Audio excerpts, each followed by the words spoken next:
ಮಕ್ಕಳೇ, ಈಗಾಗಲೇ ನಾವು ಸಂಖ್ಯಾ ಪದ್ಧತಿನಲ್ಲಿ ಸಾಕಷ್ಟು ಉದಾಹರಣೆಗಳನ್ನು ಕಲ್ತಿದ್ದೇವೆ ಮತ್ತು ಲೆಕ್ಕಗಳನ್ನು ಬಿಡಿಸುವಂಥ ವಿಧಾನವನ್ನು ಕಲ್ತಿದ್ದೇವೆ. ಅದರ ಮುಂದುವರೆದ ಭಾಗವಾಗಿ ಈಗ ಉದಾಹರಣೆಗೆ 64 to the power of 1/2ನ ಬೆಲೆಯನ್ನು ಕಂಡುಹಿಡಿಯುವಂಥದ್ದು. ಅಂದರೆ ಸ್ಕ್ವೇರ್ ರೂಟ್ ಆಫ್ 64ಅನ್ನು ನಾವು ಘಾತಾಂಕ ರೂಪದಲ್ಲಿ ಬರೆಯೋದ್ರ ಮುಖಾಂತರ, ಅಂದರೆ ಎಕ್ಸ್ಪೊನೆನ್ಷಿಯಲ್ ಫಾರಮಲ್ಲಿ ಬರೆಯೋದ್ರ ಮುಖಾಂತರ ಹೇಗೆ ಕಂಡುಹಿಡಿಯೋದನ್ನು ತಿಳ್ಕೊಳ್ತಾ ಹೋಗೋಣ. 2ನ 6 ಟೈಮ್ಸ್ ಮಲ್ಟಿಪಲ್ ಮಾಡಿದ್ರೆ, 6 ಬಾರಿ ನಾವು ಗುಣಿಸಿದ್ರೆ ನಮಗೆ 64 ಬರುತ್ತೆ. ಹಾಗಾಗಿ 2 × 2 × 2 × 2 ಮಾಡ್ತಾ ಹೋಗೋಣ. ಈಗ 64ಅನ್ನು 2ರಿಂದಲೇ ಭಾಗಿಸ್ತಾ ಹೋಗೋದು. ಈಗ ಉದಾಹರಣೆ 2 3ಲಿ 6, 3ನೇ ಇಲ್ಲಿ ಬರ್ಕೊಳ್ತಾ ಇದ್ದೀನಿ. ಹಾಗೆಯೇ 2 2ಲಿ 4 ಅಂದರೆ 32ರಿಂದ ಭಾಗ ಆಯಿತು. ಹಾಗೆಯೇ 2ರಿಂದ ಪುನಃ 32ಅನ್ನು ಭಾಗಿಸಿದ್ರೆ 16 ಆವರ್ತಿ ಹೋಗುತ್ತೆ. 2ರಿಂದ 8 ಆವರ್ತಿ 16. ಹಾಗಾಗಿ 2 4ಲಿ 8, 2 2ಲಿ 4. ಈ ರೀತಿ 6 ಬಾರಿ 4 ಸಿಗುತ್ತೆ. ಹಾಗಾಗಿ 2^6 ಅರ್ಧ ಅನ್ನೋದು ಹಾಗೆ ಇದೆ. ಈಗ ನಾವು ಇದನ್ನು ಹೇಗೆ ಗುಣಿಸೋದು ಅಂತ ಹೇಳಿದ್ರೆ ನಮಗೆ ಘಾತಾಂಕ ನಿಯಮಗಳನ್ನು ಹೇಗೆ ಗುಣಿಸೋದು ಅನ್ನೋದನ್ನು ಇಲ್ಲಿ ಅದನ್ನು ಬಳಕೆ ಮಾಡ್ಕೊಳ್ತಿದ್ದೀವಿ. 8^m^n = a^mn ಅಂತೇಳಿ 6 × 1/2 ಅಂದರೆ 6 × ಅರ್ಧವನ್ನು ಗುಣಿಸಿದ್ರೆ ನಮಗೆ 6ರ ಅರ್ಧ ಭಾಗ 3. 2³ ಉಳ್ಕೊಳ್ತು. 2³ ಅಂತ ಹೇಳಿದ್ರೆ 2ಅನ್ನು 3 ಬಾರಿ ಗುಣಿಸಿ ನಮಗೆ ಸಿಕ್ಕಂಥ ಉತ್ತರ 8. 2 × 2 × 2 ಅಂತ ಹೇಳಿದ್ರೆ 8. ಅಂದರೆ √64 = 8 ಅಂತ ನಿಮ್ಗೆ ಆಗಲೇ ಗೊತ್ತಿದೆ. ಅದ್ರ ಜೊತೆಗೆ ಇದನ್ನು ನಾವು ಘಾತಾಂಕ ನಿಯಮವನ್ನು ಉಪಯೋಗಿಸ್ಕೊಂಡು ಸರಳಗೊಳಿಸಿದ್ದೇವೆ. ಇನ್ನೊಂದು ಉದಾಹರಣೆ ತಗೋಣ. 32ರ ಘಾತ 1/5 ಅಂತ ಇದೆ. ಇದು 5th ರೂಟ್ ಆಫ್ 32 ಅಂತ ಹೇಳಿ. ಇದನ್ನು ಬಿಡಿಸೋದು ಹೇಗೆ? ಇಲ್ಲಿ ಮಕ್ಕಳೇ, ಈ ಟ್ರೀಯನ್ನು ನೋಡಿ, ಫ್ಯಾಕ್ಟರ್ಸ್ ಟ್ರೀ ಅಂತ ಕರಿತೀವಿ. 32ಅನ್ನು ನಾವು 2 × 16 ಅಂತ ಬರೆದು, ಹಾಗೆಯೇ 16ಅನ್ನು 2 × 8 ಅಂತ ಬರೀತೀವಿ. ಹಾಗೆಯೇ 8ಅನ್ನು 2 × 4, 4ಅನ್ನು 2 × 2 ಅಂತ ಬರೀತೀವಿ. ಅಂದರೆ ಎಷ್ಟು ಬಾರಿ ಪುನರಾವರ್ತನೆ ಆಯಿತು? ಇಲ್ಲಿ 6 ಬಾರಿ ಆಗಿತ್ತು. 32 ಅಂತ ಹೇಳಿದ್ರೆ 5 ಬಾರಿ ಪುನರಾವರ್ತನೆ ಆಗುತ್ತೆ. ಅಂದರೆ ಈಗಾಗಲೇ ನಿಮ್ಗೆ ಗೊತ್ತಿರುವ ಹಾಗೆ 32ಅನ್ನು 2ಇಂದನೇ ಡಿವೈಡ್ ಮಾಡ್ತಾ ಹೋದರೆ ನಾವು 5 ಬಾರಿ ಗುಣಿಸ್ತೀವಿ.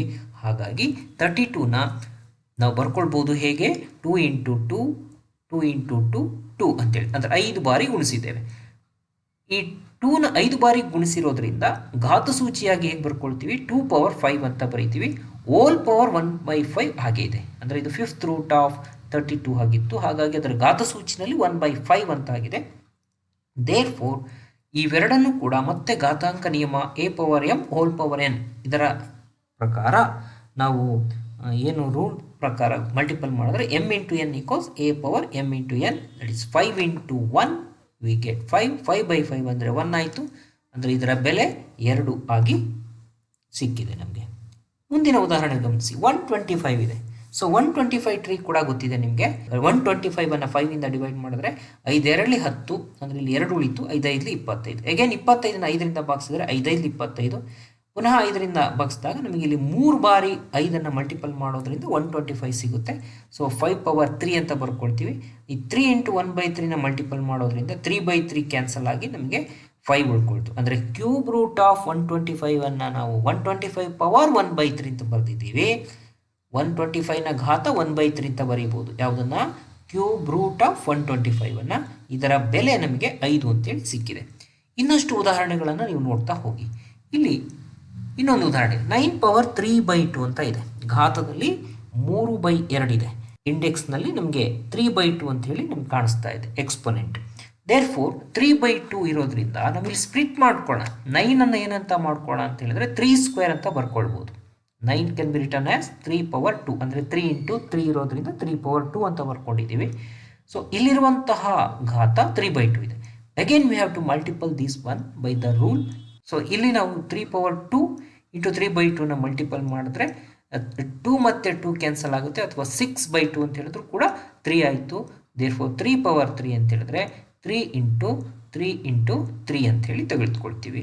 ದೇರ್ಫೋರ್ 3 × 3 × 3 ಅಂತ ಹೇಳಿದ್ರೆ 27. Again we have to observe this example. ಇಲ್ಲಿ 1/3^3 ಅಂತ ಇದೆ. ಇಲ್ಲಿ ನಾವು ಘಾತಾಂಕ ನಿಯಮವನ್ನು a/b^m = a^m/b^m ಅಂತಿದೆ. ಇಲ್ಲಿ ನಾವು ಎಕ್ಸ್ಪೊನೆಂಟ್ ರೂಲನ್ನು ಯಾವುದನ್ನು ಐಡೆಂಟಿಟಿ ಬಳಸ್ಬೋದಪ್ಪ ಅಂತ ಹೇಳಿದ್ರೆ a/b, a ಮತ್ತು b ಗಳ ಭಿನ್ನರಾಶಿಯ ರೂಪದಲ್ಲಿ a/b ಇದ್ದರೆ ಅದರ ಘಾತ m ಇದ್ದರೆ ಅವೆರಡಕ್ಕೂ ಕೂಡ ನಾವು a^m/b^m ಹಾಗೆಯೇ ಇಲ್ಲಿ 1/7/3/3 7 ಅಂತ ಬರೀತೀವಿ. ಗಮನಿಸಿ, 3 ಪವರ್ 3ನೂ ಇದೆ, ಅದಕ್ಕೆ ಬ್ರಾಕೆಟ್ ಹಾಕಿ ಹೊರಗಡೆ 7 ಅಂತ ಬರ್ತಿದ್ದೀವಿ. ಸೊ 1 ಪವರ್ 7, ಒಂದನ್ನು ನೀವು ಎಷ್ಟು ಬಾರಿ ಗುಣಿಸಿದ್ರು ಅದು ಒಂದೇ. ಒಂದ ಘಾತ ಎಷ್ಟೇ ಬೆಲೆಗಳನ್ನು ಹೊಂದಿದ್ರು ಅದನ್ನು 1 ಅಂತೇಳಿ ಕನ್ಸಿಡರ್ ಮಾಡ್ತೀವಿ. ಸೊ 3 ಪವರ್ 3 ಹೋಲ್ ಪವರ್ 7 ಈ 7 3s are 21 ಅಂತ ಇದೆ.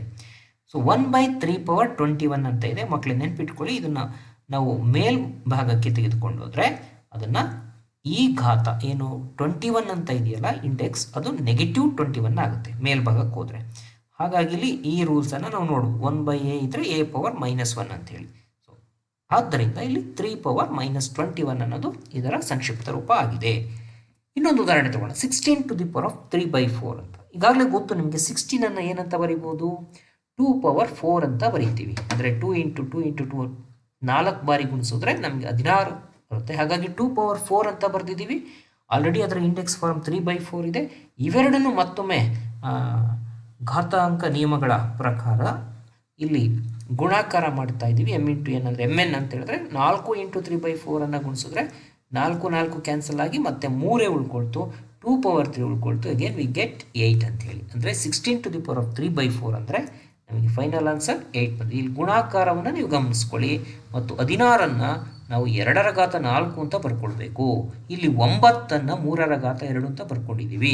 ಇಲ್ಲಿ ಈ ರೀತಿಯಾದ ಕೆಲವು ಲೆಕ್ಕಗಳನ್ನು ನೀವು ಗಮನಿಸಬೇಕು. ಇಲ್ಲಿ 125 ಏನಂತ ಬರ್ಕೊಳ್ಬೋದು ಅಂದರೆ ಈಗಾಗಲೇ ಹಿಂದಿನ ಲೆಕ್ಕದಲ್ಲಿ ಬರ್ಕೊಂಡಿದ್ದೀವಿ 5 ರ ಘಾತ 3 ಅಂತ ಹೇಳಿ. ಸೊ ಹಾಗಾಗಿ 5 ರ ಘಾತ 3 ಅಂತ ಬರ್ಕೊಂಡಿದ್ದೀವಿ. ಮಕ್ಕಳು ಇಲ್ಲಿ ಗಮನಿಸಿ, ಘಾತ -1/3 ಇದೆ. ಹಾಗಾಗಿ 3 × -1/3 ಅಂತ ಹೇಳಿದ್ರೆ 3 ಕ್ಯಾನ್ಸಲ್ ಆಗಿ ನಮಗೆ -1 ಉಳ್ಕೊಳ್ಳುತ್ತೆ ಅಂಶದಲ್ಲಿ. 3 × -1/3ನ ಗುಣಿಸಿದ್ವಿ, -3/3 ಆಯಿತು, 3 ಕ್ಯಾನ್ಸಲ್ ಆಯಿತು, -1 ಉಳ್ಕೊಳ್ತು.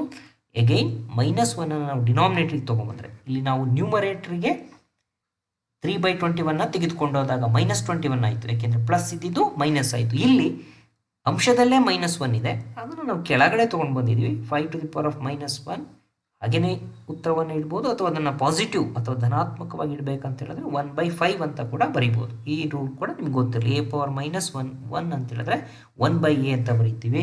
1/aನ a to the power of -1 ಅಂತ ಬರೀತೀವಿ. ಸೊ ಈ ರೀತಿಯಾದ ಹಲವಾರು ಉದಾಹರಣೆಗಳನ್ನು ನೀವು ಬಿಡಿಸ್ತಾ ಹೋಗಬೇಕಾಗುತ್ತೆ.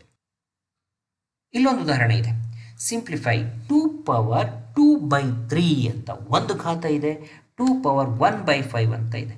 ಮಕ್ಕಳೇ ಇಲ್ಲಿ 2 ಮತ್ತು 2 ಅನ್ನೋದು ಎರಡೂ ಕೂಡ ಬೇಸ್ ಒಂದೇ ಆಗಿದೆ.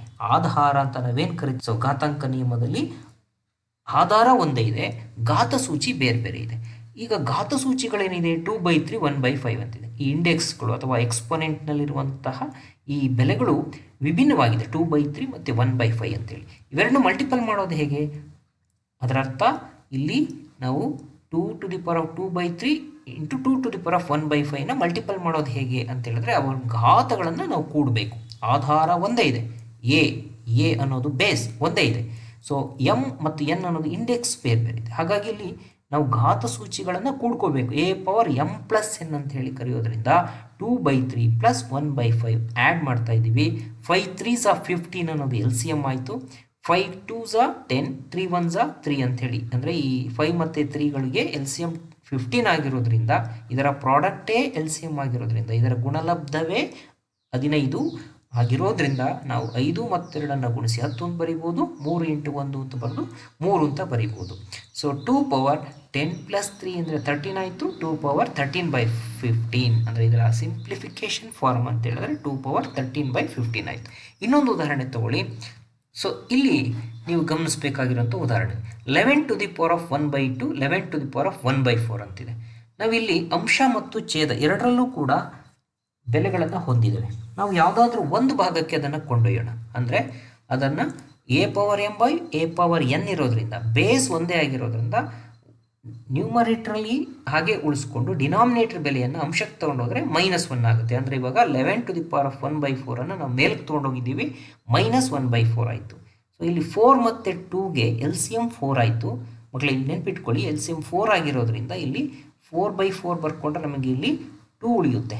2 2s are 4, ಹಾಗಾಗಿ 2 ಉಳ್ಕೊಳ್ಳುತ್ತೆ. ಆ 2 ಬರ್ಕೊಂಡಿದ್ದೀವಿ. 4/4 ಇಲ್ಲಿ ಬರ್ಕೊಂಡ್ರೆ 4 ಕ್ಯಾನ್ಸಲ್ ಆಗಿ ನಮಗೆ 1 ಉಳ್ಕೊಳ್ಳುತ್ತೆ. ಸೊ ಹಾಗಾಗಿ ಇಲ್ಲಿ 2 - 1 ಅಂದರೆ 1 ಆಯಿತು.